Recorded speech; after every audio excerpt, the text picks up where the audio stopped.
Dear learners, this is Shashi Ramachandran. In this video, we'll continue the basic accounting concepts. In my previous video, you learned about these concepts of accounting. So the link of my previous video is in the description box. We'll continue with the next accounting concept, that is revenue recognition concept.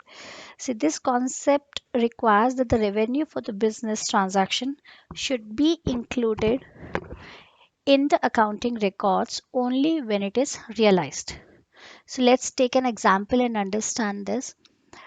A firm received an order from a customer on 1st of Jan 2019, and that customer advanced some amount on 15th of February, and finally the goods are delivered to the customer on 7th of March. Also, he paid the balance money on 1st of July. Now, this one order has a different dates. So we cannot record sales or a revenue, we cannot recognize on different dates because it's one order only. So when the revenue is to be recognized. So revenue is basically recognized on the day when actually goods are delivered, or we get a legal right to receive the revenue. So revenue is assumed to be realized when the legal right to receive it arises. So the point of time when the goods have been sold or services has been rendered, then only revenue has to be recognized. And this is the reason why credit sales are treated as revenue on the day of sales are made and not when the money is received from the buyer or from the customer.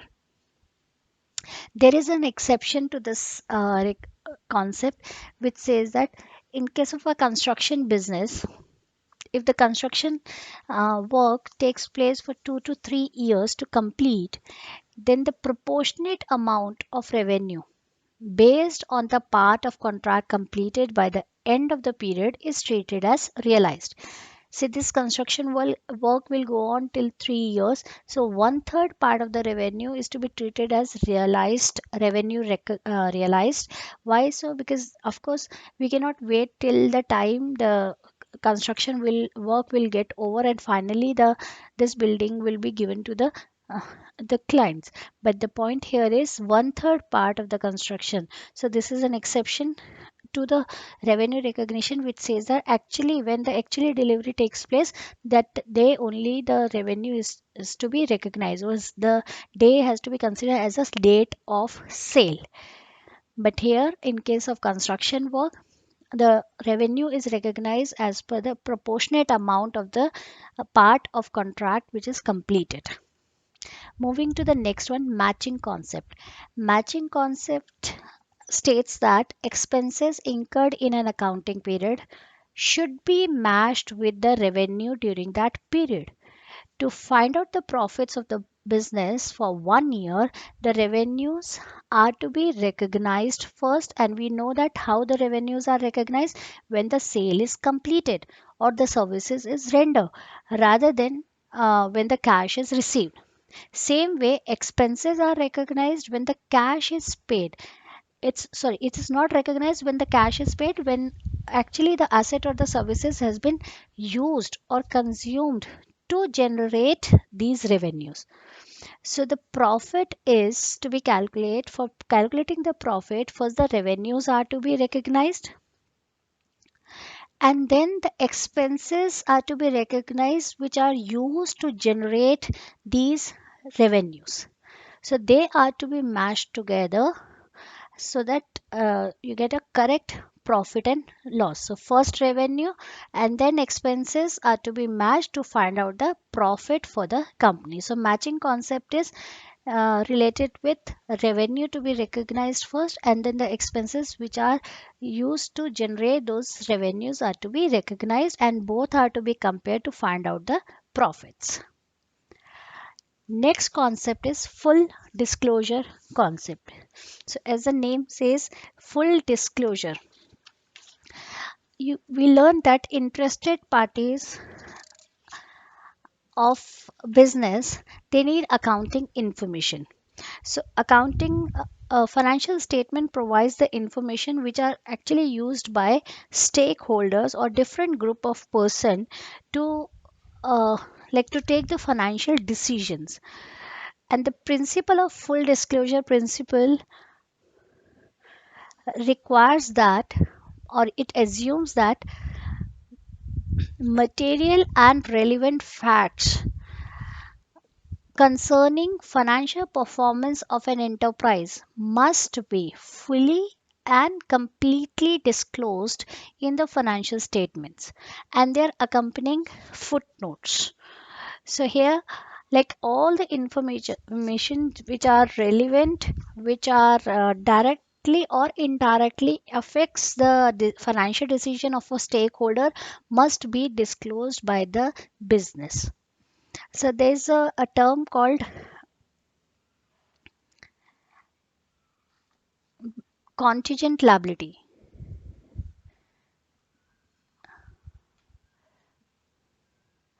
There's a term called contingent liability. Now, this contingent liability are the liability which may or may not arise. So, these are the liabilities which may or may not arise. So, I'll give you one example. These are the potential liability basically. It depends on the future event occurring or not occurring. So, for example, if a parent guarantees a daughter's first car loan, the parent has a contingent liability. If the daughter makes her car payment and pays off the loan, the parent will have no liability. Same way, in case if the daughter fails to make the payments, the parent will have the liability. So these type of this contingent liability is the one which may or may not arise. Now, in a company, if I say if a company is sued by a employee for say rupee 50 crores for some uh, mishappening in the business, or you can say for age discrimination, so the company has a contingent liability. If the company is found guilty, it will have a liability. However, if the company is not found guilty, the company will not have a actual liability. So such information, it may or may not, it may be a liability for the business or may not. If it is a liability, if it becomes a liability, then immediately company has to pay 50 crores. So that will of course disturb the accounting books of account of the business, so financial status of the business. So stakeholders should be aware of that, and for this they have to mention it as a footnote below the balance sheet or below the financial statement. As a footnote they should mention, because now, as if now it's not a liability, so they cannot write it as a liability or a obligation, but it may or may not be. Therefore, it should be mentioned as a footnote below the balance sheet or below the financial statement. So, every information which is information which is relevant to be disclosed by the business. Consistency concept says that accounting principles and the method should remain consistent from one year to another. We all know that accounting policies and practices followed by the enterprises should be uniform. They should be they are consistent over the time for interfirm and interperiod comparison. See, interfirm comparison, when one firm is data is compared with another firm. Intra-firm or interperiod comparison, the same company's data, present current year data are compared with previous year data. For such comparison, it is must that there should be consistency in following the policies, practices, or the methods. If you keep on changing the methods, of course, the results which you are comparing will not be correct. And same way, if one company is using one method and another company is using another method, so ultimate results cannot be compared or it will not give the correct picture. So also the comparison between the financial results of two enterprises would be meaningful only if same kind of accounting methods and policies are adopted in the preparation of financial statement. But that doesn't mean that particular method of accounting once adopted can never be changed. It can be changed. It can be changed and necessary, uh, like it should be properly disclosed by presenting them in a financial statement. When you are changing it, it may be changed, but whatever changes are there, it should be disclosed by the business. Again, below the financial statement as a footnote, it should be clearly mentioned or disclosed. Next principle or the next concept is conservatism concept. Now, this principle says that all anticipated losses should be recorded in the books of accounts, but all anticipated gains should be ignored or should not be recorded. This is a policy of playing safe. Anticipated losses in future, there may be a liability or we are going to have some loss on this. So for that, we right now we are making a provision or we are keeping some amount aside so that we can cover those losses. See, the goods which are sold on credit, they increase your debtors amount. More the debtors, the chances of bad debts also are more debtors leads to more bad debts. Bad debts or the doubtful debts are the debts which are irrecoverable. So that is a loss for the business. And for this, if more debtors are there to increase your sale, you may provide a facility of credit sale. That increases your debtors. So increasing debtors again leads to chances of bad debts. So in this case, you should have a provision to cover the loss of bad debts. So provision for bad debts uh, is maintained basically to to play safe that in future if firm suffers any loss from bad debt, that can be covered up with the provision. But the profits, if we know that in future we are going to have a good profit on some project, we are not going to record it because that gives a false alarm to the stakeholders. It actually attracts the stakeholders, but again it's anticipated one, so it's better to avoid it. But to show the losses can will give you the correct picture of the uh, business profits. And also if it is not used, if these bad debts doesn't occur, so of course this anyways this profit part can be easily enjoyed by the proprietor. So here the examples are provision is made for all known liabilities and losses even though the amount cannot be determined with certainty, like provision for doubtful debts in anticipation of actual bad debts. Value of closing stock, so closing stock is always valued at cost price or the market price, whichever is less. Why? Again the same thing, we are playing safe and we are recording at a lesser price, because more price if we show, it shows it leads to the secret reserve, or you can say secret profits.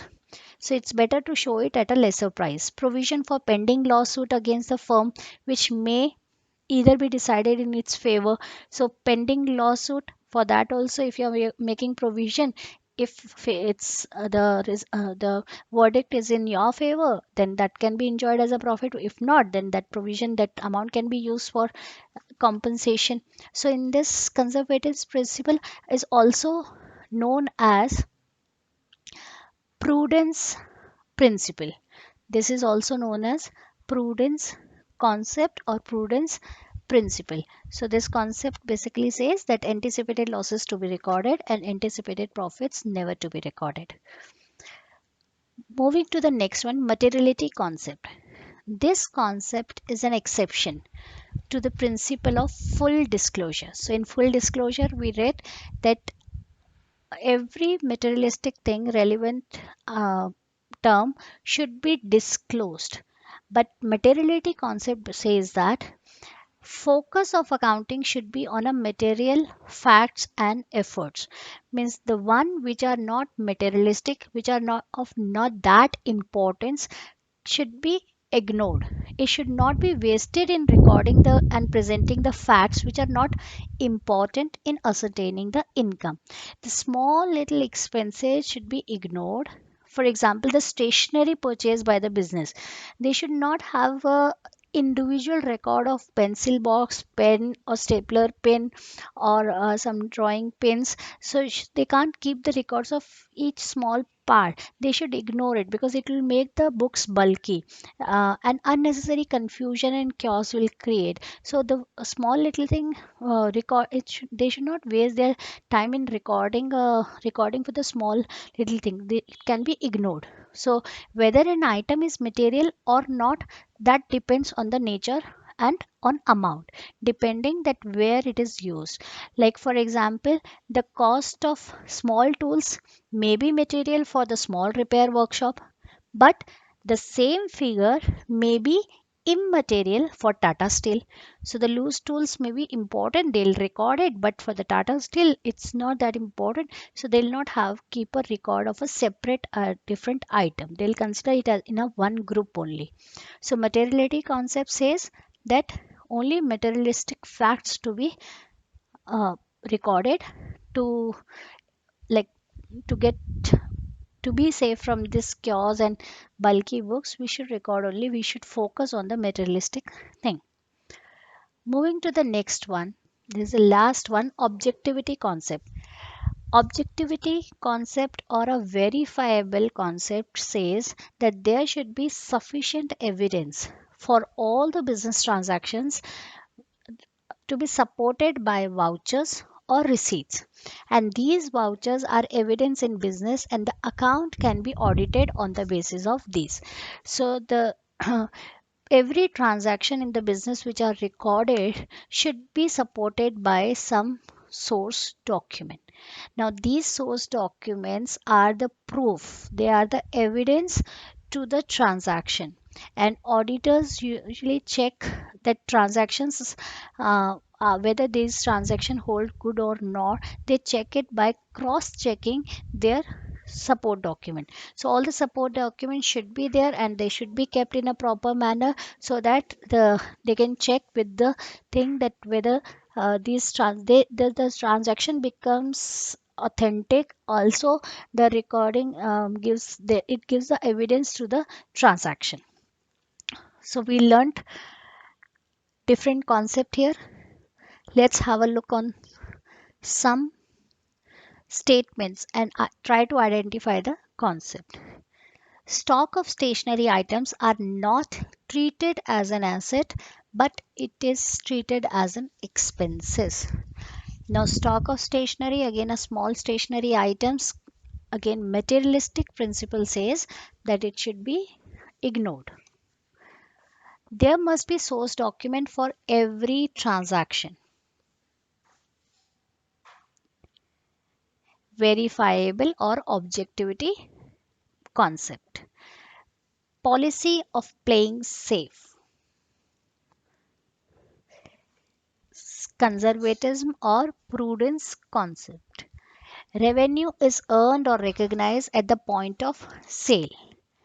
Of course, it is revenue recognition concept. The expenses are incurred for earning revenues. Expenses are incurred to earn revenues. Yes, it is matching concept.